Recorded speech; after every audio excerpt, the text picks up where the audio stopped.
Hello friends, तो आज की वीडियो में हम instrumentation interview question answer discuss करने वाले हैं। तो इससे पहली वीडियो भी हमारी इंस्ट्रूमेंटेशन इंटरव्यू क्वेश्चन आंसर की थी। तो चलिए शुरू करते हैं।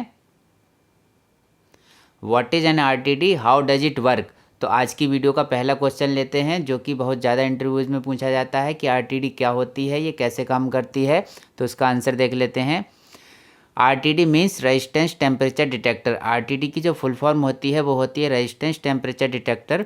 And resistance temperature detector is a temperature sensor that detects the temperature and provide the output in resistance. तो जो रेजिस्टेंस टेम्परेचर डिटेक्टर होती है या जो आरटीडी होती है वो एक टेम्परेचर सेंसर होती है जो टेम्परेचर को सेंस करती है। वो टेम्परेचर को डिटेक्ट करके अपना आउटपुट रेजिस्टेंस में प्रोवाइड करती है। तो यहाँ से देख सकते हैं, देखिए आरटीडी शो की गई है। ये आरटीडी टेम्परेचर को डिटेक्ट करके अपना आउटपुट रेजिस्टेंस में प्रोवाइड करती है। RTD is a positive temperature coefficient resistance, means resistance increases with increase in the temperature. RTD जो होती है पॉजिटिव टेम्परेचर कोफिशिएंट रेजिस्टेंस होती है। इसका मतलब ये होता है कि RTD का रेजिस्टेंस टेम्परेचर के इंक्रीज होने पर इंक्रीज होता है। RTD provides a linear rise in its resistance according to the rise in temperature. अब RTD में टेम्परेचर बढ़ने पर रेजिस्टेंस बढ़ता है। तो इस डायग्राम से आप देख सकते हैं, देखिए रेजिस्टेंस एंड टेम्परेचर के बीच में एक कर्व शो किया गया है। यहाँ पर टेम्परेचर के बढ़ने पर रेजिस्टेंस भी बढ़ता हुआ शो किया गया है। दैट मीन्स RTD का रेजिस्टेंस टेम्परेचर बढ़ने पर बढ़ रहा है। आप यहाँ से इस कर्व से देख सकते हैं। तो हमारे कई सारे फ्रेंड्स ने इंटरव्यू क्वेश्चंस के लिए कमेंट बॉक्स में कमेंट किया था।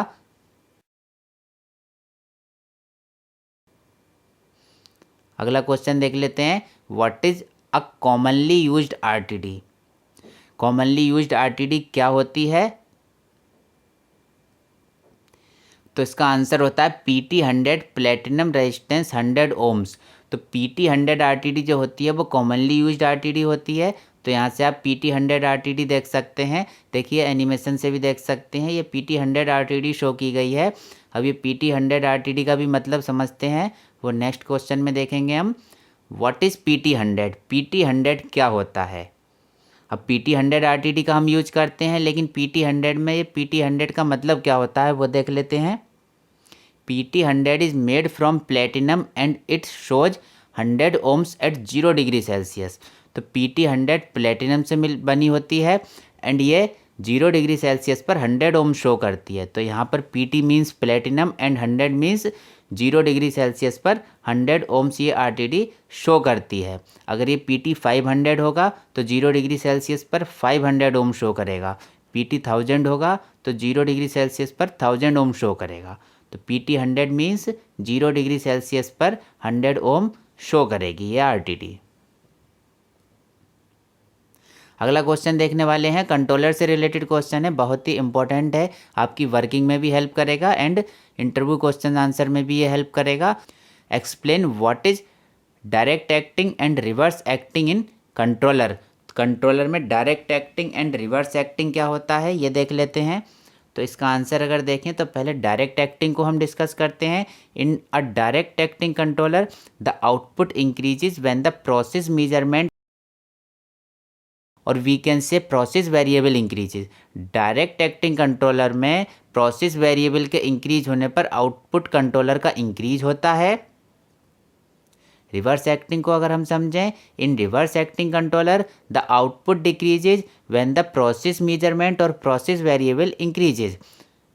तो रिवर्स एक्टिंग कंट्रोलर में प्रोसेस वेरिएबल या प्रोसेस मेजरमेंट के इंक्रीज होने पर आउटपुट कंट्रोलर का जो आउटपुट है वो डिक्रीज होता है, कम हो जाता है। तो direct acting and reverse acting को और अच्छे से इन क्वेश्चंस में समझने वाले हैं।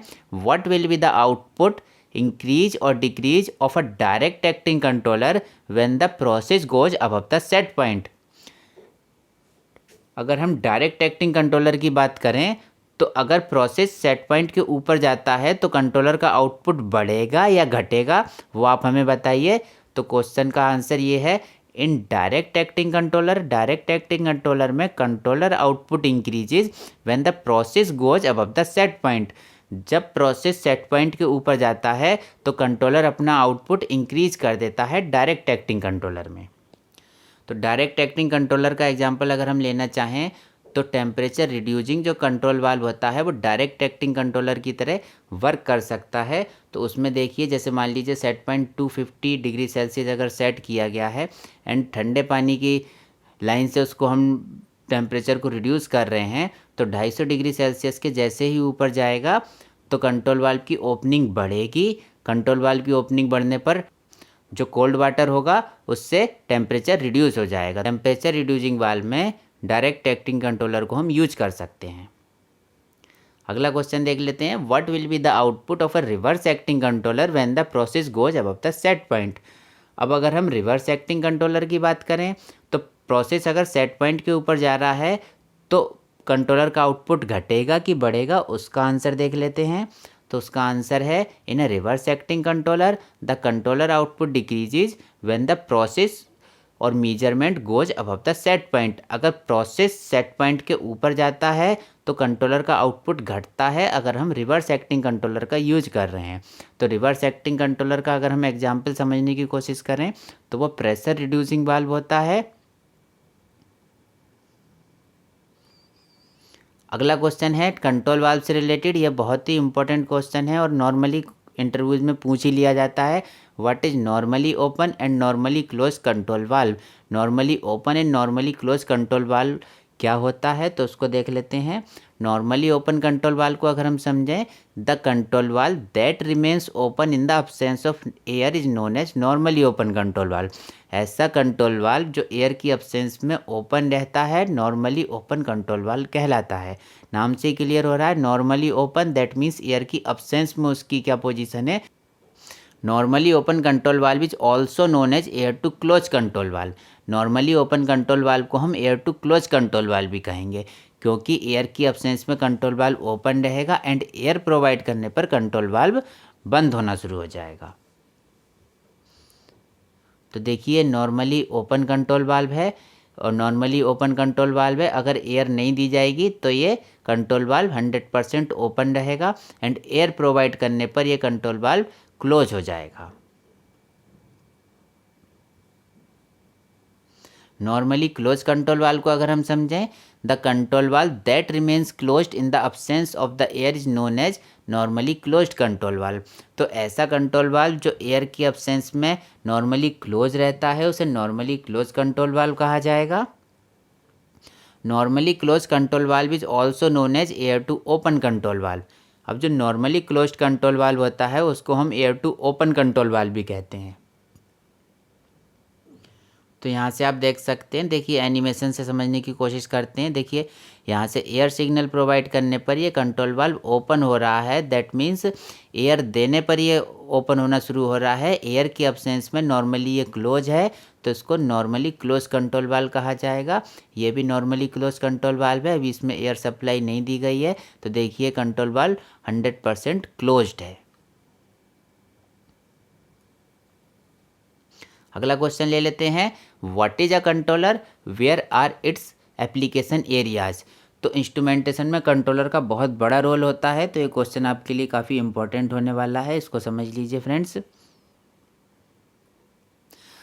तो इसका आंसर देख लेते हैं, controller is an instrument used for controlling a process variable और मेजरमेंट।